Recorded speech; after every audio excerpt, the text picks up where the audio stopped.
ہماری دینی معلومات کا یہ عالم ہے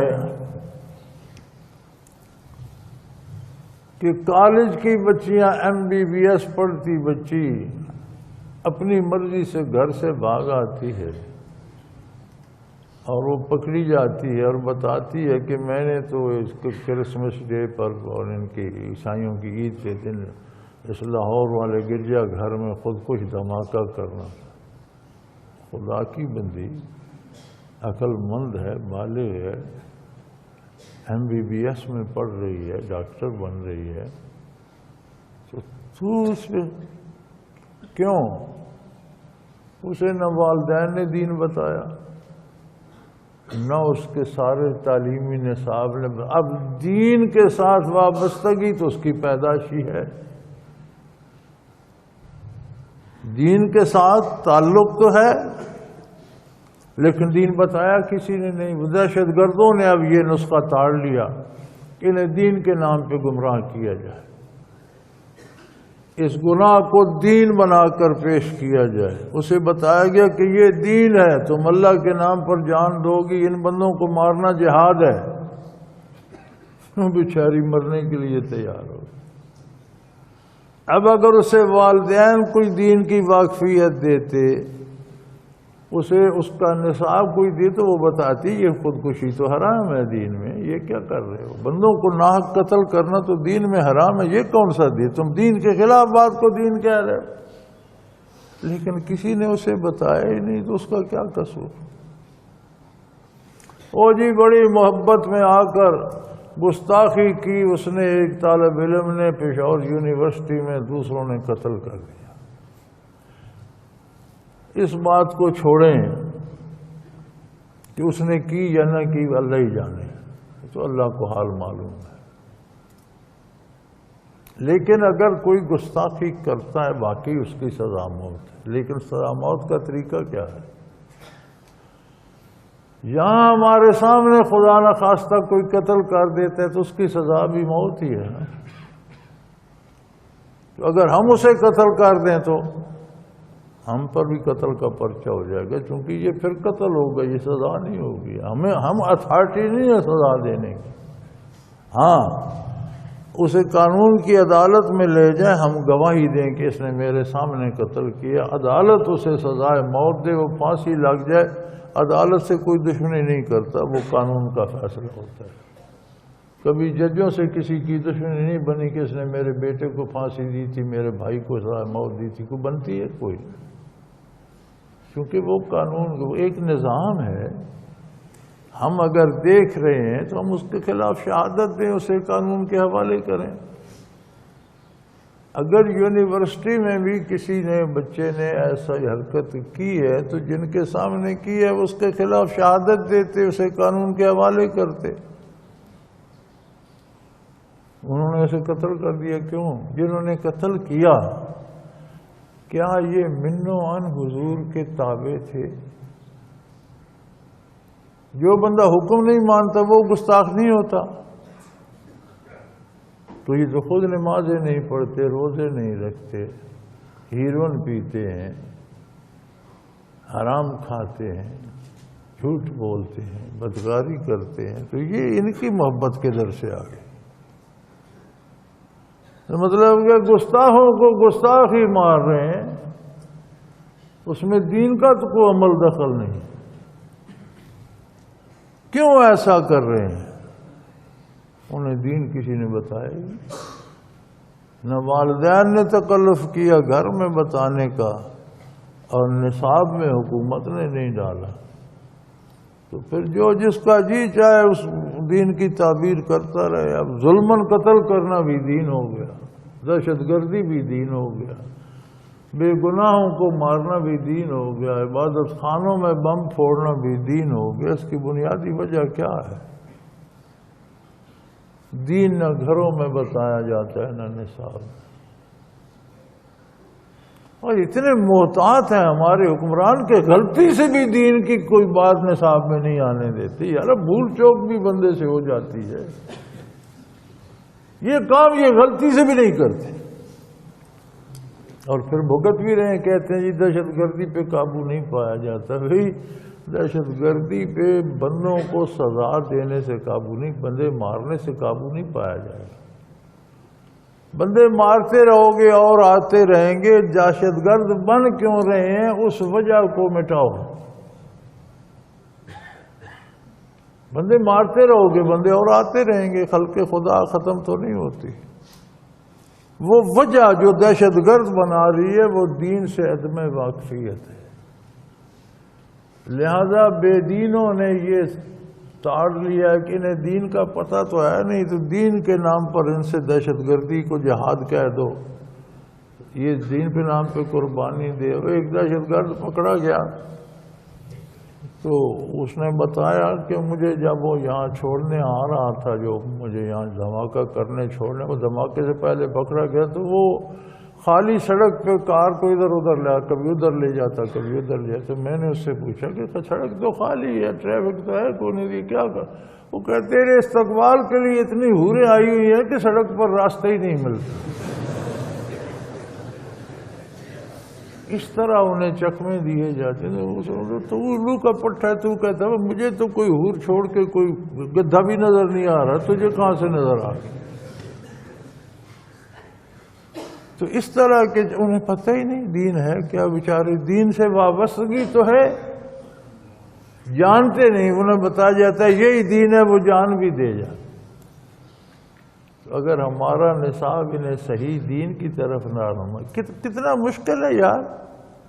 یہ پرائمری تک بچے کو وضو کا طریقہ، نماز کے ارکان، نماز کا طریقہ، نماز یاد کرا دی جائے تو کتنا بوجھ پڑتا ہے۔ مڈل تک اسے روزمرہ کے مسائل سمجھا دیے جائیں تو کیا حرج ہے۔ میٹرک تک ایک آدھ سپارے کا ترجمہ سکھا دیا جائے تو کتنا فالتو بوجھ پڑتا ہے۔ F A B A M A تک چھوٹی سی تفسیر، چھوٹا سا حدیث کا کورس، روزمرہ کی باتیں بتا دی جائیں تو وہ دہشت گرد تو نہ بنے کم از کم۔ اسے یہ تو پتہ ہو کہ دین کیا ہے اور دین کے خلاف کیا ہے۔ تو جب تک یہ نہیں کیا جائے گا، آپ نے دیکھا کتنا بڑا کام کیا جنرل عائل شریف نے۔ ان سے پہلے بھی بہت سے جرنیل آئے، چیف آف آرمی سٹاف بھی آئے، حکمران بھی آئے، لیکن دہشت گردی بڑھتی رہی بڑھتی رہی بڑھتی رہی، تو اب تو وہ روزمرہ کا معمول بن گئی تھی۔ اس بندے کو اللہ نے ہمت دی، اس نے بڑا کام کیا، بے پناہ کام کیا، بے پناہ واقعات روکے۔ لیکن ہمارے ہاں ایک اور بڑا تماشا ہے، جہاں حادثہ ہوتا ہے وہ تو کئی دن زیر بحث رہتے ہیں، نہ ہمارے ذرائع ابلاغ پر۔ اچھا فلاں تم بتاؤ تم نے کیا سنا، تم بتاؤ تم نے کیا دیکھا، اچھا تم بتاؤ اس کی وجہ کیا تھی، تم بتاؤ وہ ہفتہ بھر اسے رڑکا۔ تو جو حادثہ ہونے سے پہلے فوج یا قانون نافذ کرنے والے ادارے پکڑ لیتے ہیں، حادثہ نہیں ہونے دیتے، اس کی ایک سطر کی خبر ہوتی ہے کہ وہاں وہ پکڑے گئے، بس بات ختم ہو۔ یعنی برائی کا پرچار تو ہفتہ بھر ہوتا رہتا ہے، نیکی کی چھوٹی سی ایک جملے کی خبر آتی ہے۔ یہ ہمارا بڑا المیہ ہے۔ ہمارے ذرائع ابلاغ کو چاہیے کہ برائی کی تشہیر کم کریں اور بھلائی کی تشہیر زیادہ کریں۔ آوے کاوہ ہی بگڑا ہوا ہے، کسی ایک کی کوئی بات کیا کرے، بات کریں تو سب ناراض ہو جاتے ہیں، خفا ہو جاتے ہیں۔ تو اللہ راضی رہے، چلو بات تو کرنا ہوتی ہے، سچی بات تو کہنا پڑتی ہے۔ تو جنرل عائل شریف نے بڑا کام کیا، بہت کام کیا۔ اس نے ایک دفعہ ملک کو دہشت گردی سے محفوظ کر دیا، اور اب بھی وہ پاکستان کا فخر ہیں۔ 39 اسلامی ملکوں نے جو دہشت گردی کے خلاف فوج بنے، جسے ہمارا میڈیا کہتا ہے سعودی فوجی اتحاد، یہ غلط کہتا ہے، وہ اسلامی ممالک کا فوجی اتحاد ہے، سعودی فوجی اتحاد نہیں ہے۔ 39 اسلامی ملکوں کا فوجی اتحاد ہے، اور کسی ملک کے خلاف نہیں ہے، دہشت گردی کے خلاف۔ اسلامی ملکوں کا فوجی اتحاد دہشت گردی کے خلاف، کسی مسلمان یا کسی کافر ملک کے خلاف بھی نہیں ہے، دہشت گردی کے خلاف ہے۔ اور پاکستان کے لیے اعزاز ہے کہ پاکستانی جرنیل اس کا سربراہ مقرر ہو۔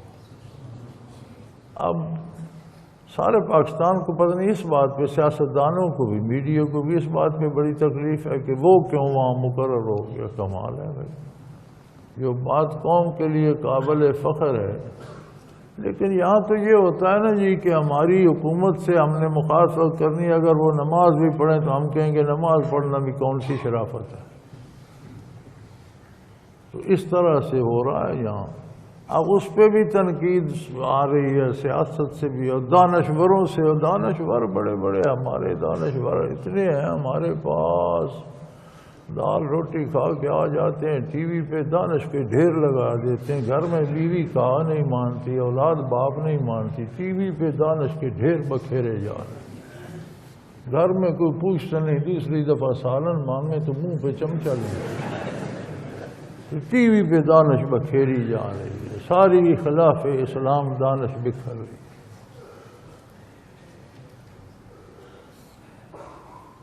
لیکن یہ بھی درست ہے کہ جنرل راحیل شریف نے بہت کام کیا، لیکن جو ذرائع،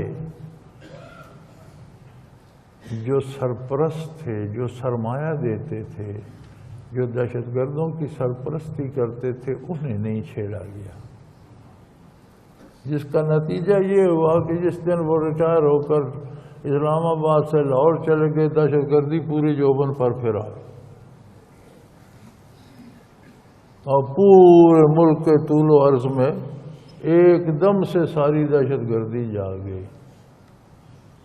پھر اس کا کریڈٹ موجودہ چیف جنرل قمر جاوید باجوہ کو جاتا ہے، الحمدللہ انہوں نے اس پر بڑا قابو، بڑے تھوڑے عرصے میں بڑی کامیابی سے قابو پایا، اور انہوں نے تھوڑا سا آگے بڑھ کر کچھ ان ذرائع کو بھی آس ڈالا ہے۔ صرف جو دہشت گردی کرنے والے تھے ان کو نہیں، ان سے تھوڑا سا آگے جا کر کچھ ذرائع کو بھی انہوں نے ہاتھ ڈالا ہے، اور کچھ جو دہشت گردی کو سرمایہ فراہم کرتے تھے، دہشت گرد جن کے پاس آ کر ٹھہرتے تھے، جو اس کا سبب، کچھ وہاں تک بات اللہ کرے تھوڑی سی اور آگے جائے، اللہ انہیں ہمت دے، توفیق دے۔ تو اس لحاظ سے انہوں نے راحیل شریف سے بھی بہتر کام کیا ہے، اور خوبصورت، اور بڑے تھوڑے عرصے میں، کیوں ایک دم ساری 100% واپس آ گئی تھی نا۔ تو الحمدللہ اب تو ہم بھول بھال ہی گئے ہیں کہ دہشت گردی بھی ہوتی تھی۔ پورے ملک میں اگر مہینوں بعد کہیں کوئی حادثہ ہوتا ہے تو یہ تو روٹین ہے، جہاں 25 کروڑ بندے رہتے ہیں وہاں حادثات بھی ہوتے رہیں گے، لیکن وہ عالم نہیں رہا کہ مسجد میں بھی دھماکہ ہو گیا، بازار میں بھی ہو گیا۔ تو اس کا کریڈٹ ہمارے موجودہ چیف صاحب کو جاتا ہے، اور ہمارے جتنے فوجی نیم فوجی ادارے دہشت گردی کے خلاف کام کر رہے ہیں، یہ مجاہد ہیں، یہ جہاد کر رہے ہیں، اللہ ان کا جہاد قبول فرمائے۔ اور ان میں سے جو لوگ دہشت گردی کے خلاف جانیں قربان کر دیتے ہیں، یہ واقعی شہید ہیں اللہ کی راہ میں، اللہ کی مخلوق کو، عالم اسلام کو، پاکستانی ریاست کو، پاکستانیوں کو بچانے کے لیے جان قربان کرتے ہیں، یہ شہید ہیں۔ اور یہی شہادت ہے کہ سر میدان حق کی حمایت میں جان دی جائے، لہذا ان کا احترام کیا جانا، ان شہداء کا احترام کیا جانا قوم کے ذمہ ضروری ہے۔ اور بڑے خوش قسمت لوگ ہیں جو شہید ہوتے ہیں یا غازی بنتے ہیں، جو بچ گئے وہ غازی ہیں، اللہ کے مقرب ہیں، اللہ انہیں اور نیکی کی توفیق دے، دین کی سمجھ دے۔ جو پیالہ اجل کا پی لیتے ہیں وہ شہید ہیں، خواہ وہ نیم فوجی ادارے کا یا فوجی کا، جو بھی دہشت گردی کے خلاف قیام امن کے لیے جان دیتا ہے وہ شہید ہے۔ اور قوم کو چاہیے